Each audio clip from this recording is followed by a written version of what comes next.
पिछले 39 दिनों से इजराइल और हमास के बीच युद्ध तो जारी है। हमास के खिलाफ युद्ध में आईडीएफ को बड़ी कामयाबियां भी मिली है। जहां हमास के खिलाफ युद्ध में आईडीएफ को बड़ी कामयाबी को लेकर आज की ये तस्वीर बहुत बड़ी है। हमास के पार्लियामेंट बिल्डिंग पर कब्जे का दावा, जहां इजराइल ने तस्वीरें जारी कर कब्जे का दावा कर दिया है और इजरायली सेना ने जारी की है पार्लियामेंट बिल्डिंग पर कब्जे की ये तस्वीरें। तो हमास की पार्लियामेंट बिल्डिंग पर आईडीएफ के कब्जे के आखिर मायने क्या है, इसी को देखते हुए आगे जानकारी आपके सामने रखूंगी, क्योंकि ये तस्वीर मैं चाहूंगी बिग वॉल पर ये तस्वीर दिखाएं और उसके साथ ही ये इंफॉर्मेशन कि आखिर इस तस्वीर को जारी करने का मतलब क्या है और इस तस्वीर के मायने क्या है। सबसे पहले समझिए कि आखिर ये तस्वीर सामने आने के बाद इसके मायने हैं कि हमास लड़ाकों का इसके जरिए जाहिर सी बात है मनोबल टूटेगा।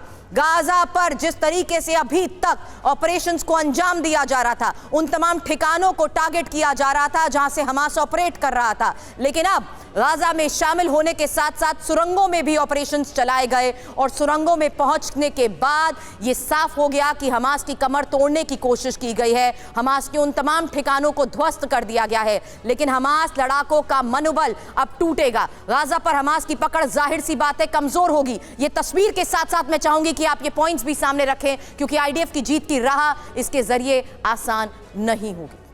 हालांकि हमास जिस तरीके से अटैक्स को अंजाम दे रहा है, आईडीएफ यहां पर कंट्रोल के दावे के तहत ये तस्वीरें जारी कर रहा है, जहां गाजा पर कंट्रोल करना आसान उसके लिए होगा और हमास के विरोधियों का हौसला बढ़ेगा। हमास को गाजा के अंदर भी चुनौती मिलेगी, लेकिन हमास की पार्लियामेंट बिल्डिंग पर आईडीएफ का जिस तरीके से कब्जा हो गया है, इजराइल आगे और क्या कर सकता है। इंफॉर्मेशन वॉल का रुख करूंगी और साथ ही चाहूंगी रविंदर सर आप प्लीज मुझे इंफॉर्मेशन वॉल पर ज्वाइन करें, क्योंकि इजराइल आगे क्या करेगा। आज पार्लियामेंट पर कब्जे की तस्वीर सामने आई है।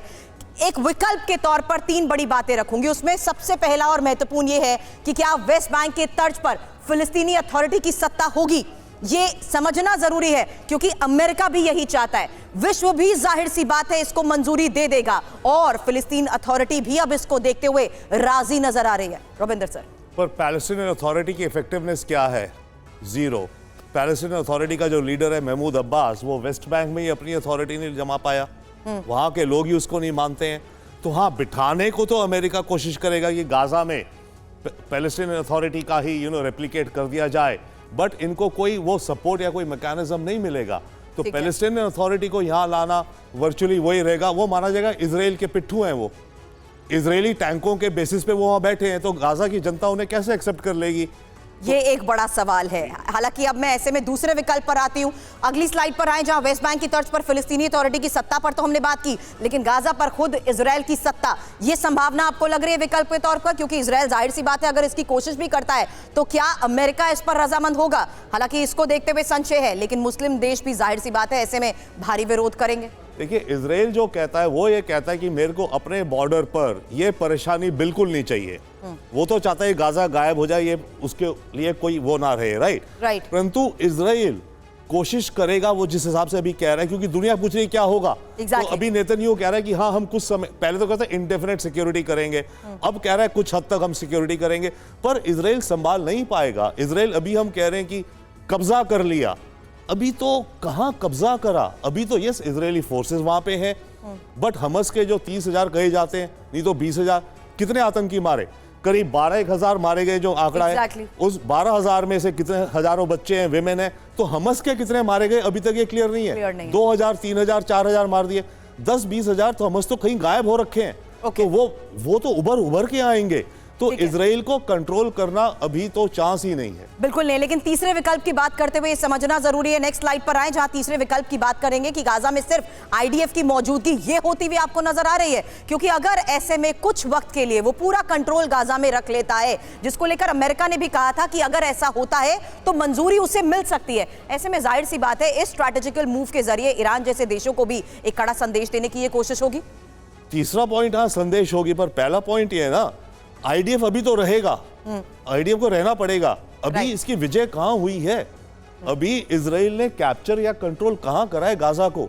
तो जब तक ये नहीं करेगा तब तक तो आईडीएफ रहेगी, आईडीएफ अपनी ऑपरेशंस चलाती रहेगी। उसके बाद वो जो बाद है कब आएगा? महीने बाद, 2 महीने बाद, 3 महीने बाद, कुछ कह नहीं सकते। अभी टाइम फ्रेम तो नहीं कह सकते, लेकिन अभी के जो हालात है अभी के जो हालात हैं उसके तहत ये बड़ी खबरें और बड़े दावे, जहां हमास की पार्लियामेंट बिल्डिंग पर कब्जे और पिछले 24 घंटे में आईडीएफ की उपलब्धियों पर इजरायली डिफेंस मिनिस्टर ने क्या कहा है, वही डिटेल अब आपके सामने। क्योंकि देखिए, हमास के दी एंड ही समझो, ये हम इसलिए भी कह रहे हैं क्योंकि यहां योव गैलेंट जो कि इजरायली डिफेंस मिनिस्टर हैं, उनकी तरफ से क्या कहा गया है। हमास गाजा पर से कंट्रोल खो चुका है, ये दावा कर रहे हैं। आईडीएफ गाजा पर टोटल कंट्रोल की स्थिति में है, ये भी दावा कर रहे हैं। और हमास के पास हमें रोकने के लिए अब कुछ भी नहीं रह गया है। इजरायली फोर्सेस हर लोकेशंस तक पहुंच रही हैं, ये दावा किया जा रहा है। आतंकवादी दक्षिण की ओर भाग रहे हैं, ये दावा किया जा रहा है। सिविलियन हमास का सामान लूट रहे हैं। लोगों का हमास सरकार से ही भरोसा खत्म हो चुका है। और इसी दावे के तहत रविंदर सर, मैंने सबसे पहले उन 3 विकल्पों की बात की थी, लेकिन ऐसे में राजेश सर, आपको क्या लगता है, क्योंकि अगर यहां पर इजरायली फोर्सेस की तरफ से ये दावे कर दिए जाते हैं, आखिर खात्मे की बात तो इजरायल अभी तक कर रहा है, लेकिन क्या वो कब्जे की भी अब योजना बना रहा है, और क्या ये मुमकिन हो पाएगा? देखिए, जो उनके डिफेंस मिनिस्टर ने बोला है वो कुछ हद तक सही है, लेकिन पूरा सही नहीं है। क्योंकि अभी तक जैसे अल शिफा अस्पताल है, उसके नीचे जो हमास का कंट्रोल सेंटर है, अल शिफा अस्पताल से जो डायरेक्टर है उसने अल शिफा अस्पताल को वेकेट करने से मना कर दिया है। तो जब तक वो वेकेट नहीं करेगा तो वो अंदर जाके उनके कंट्रोल सेंटर को कैसे पकड़ेंगे। पार्लियामेंट बिल्डिंग जरूर पकड़ ली है, लेकिन उनको पता है कि जो कंट्रोल सेंटर है वो अल शिफा के नीचे है, और वहीं से ही टनल्स का जो नेटवर्क है वो चारों तरफ फैलता है। तो जब तक वहां से एंटर नहीं करेंगे, और अभी तक किसी होस्टेजेस को भी उन्होंने रेस्क्यू नहीं किया, सिर्फ एक होस्टेज रेस्क्यू किया था 1.5 हफ्ते पहले, और उसके बाद कई होस्टेजेस के मरने की पुष्टि भी हो गई है। और साथ ही हॉस्पिटल्स को लेकर भी बड़ी एक्सक्लूसिव खबरें हमारे पास हैं। लेकिन अभी एट प्रेजेंट जो तस्वीर जारी कर पार्लियामेंट पर कब्जे की बात कही जा रही है, जाहिर सी बात है ये देखना तो जरूर होगा ना कि आखिर जिस स्ट्रैटेजिकल मूव के तहत उन्होंने गाजा में एंट्री की थी, उसमें तो बहुत हद तक वो कामयाब हो चुके हैं।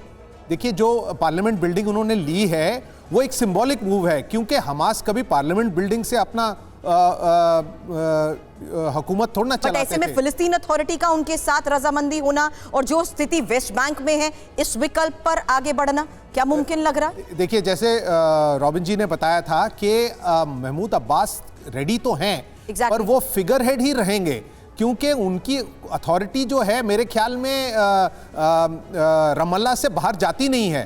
बाकी दूसरी जगह आप देखिए, जहां जनीन में आईडीएफ का एक्शन हो रहा है, वहां पे भी हमास के लड़ाके हैं, वहां भी टनल्स हैं, वहां से भी इतनी सारी वॉर मटेरियल्स और सामग्री पाई गई है। तो जो वेस्ट बैंक का एरिया है वो भी पूरे उनके कंट्रोल में नहीं है। हाँ, जरूर उनको एक मॉरल अथॉरिटी के हिसाब से या कि एक फिगर हेड के हिसाब से यूज किया जा सकता है, लेकिन अभी मैं समझता हूं कि आईडीएफ और इजराइल का पूरा कब्जा गाजा के ऊपर नहीं है। अभी इसमें समय लगेगा, कितना समय लगेगा कोई कह नहीं सकते। तो आगे की बात जो है, और इसमें कई मोड़ भी आ सकते हैं। अगर कोई ऐसी घटना घट गई जिसमें पूरा वर्ल्ड ओपिनियन चेंज हो जाए, तो उसके बाद आगे क्या होगा कह नहीं सकते।